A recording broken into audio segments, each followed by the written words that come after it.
So, what's up mga katsgasing, alright? So, sa video ng mga katsgasing ay pag-usapan natin mga katsgasing nyo kung ano ba yung mas maganda yung suot kapag ikaw ay nag-apply sa McDo or for interview sa McDo mga katsgasing, kung uh, polo t-shirt ba or long sleeve mga katsgasing. So, alright mga katsgasing, tingkwento ng mga katsgasing no, sa aking experience sa McDo sa pag-apply.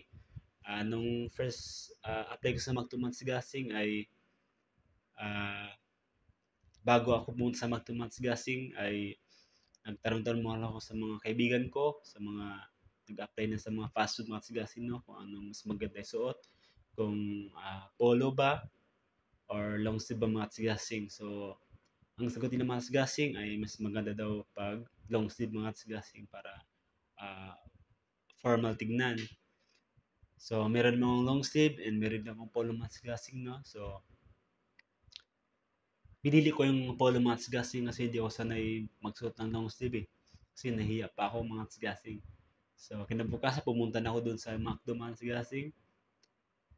And nakita ko yung mga katsigasing natin dyan na nag-apply din na talagang yung mga lalaki nag long sleeve at yung mga ang babae mga katsigasing no, nag-long sleeve sila. So, parang ako lang yung parang mabaho tignan yung mga katsigasing. Pag-apply ko doon na unang apply ko is hindi ko natanggap mga katsigasing. So, hindi ko alam kung bakit. Dahil ba sa suot ko or sa sagot ko sa exam or sa sagot ko sa interview mga gasing. So, hindi ko natanggap mga gasing. And then, yung pangalawa kong apply mga gasing no, sa same store mga gasing. Doon ko na sinot yung long sleeve mga gasing, long sleeve. Nag-necktie na ako mga gasing, slacks, itim na sapatos mga gasing. At yung pumunta ko doon mga gasing, ay talagang punong-puno ako ng confident matchgasing kasi maganda suot ko eh. Mabango ako tignan eh, no? So, yung pagpunta ko doon matchgasing, hindi na sayang outfit ko matchgasing, natanggap ako.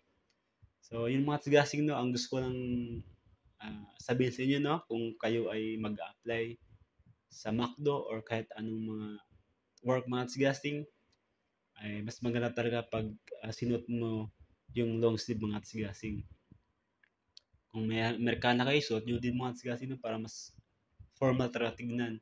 Mas malinis tignan, mas mabango tignan mga tsigasing, at parang dagdag pwes din sa'yo yung mga tsigasing no, pag ikaw ay nakita ng interviewer mga tsigasing.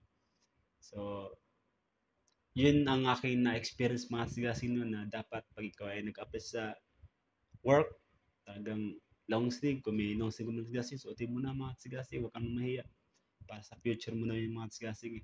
So, yun ang mga tsigasing no, na-experience ko, sinishare ko na sa inyo. So, sana may natutunan kayo sa video na to.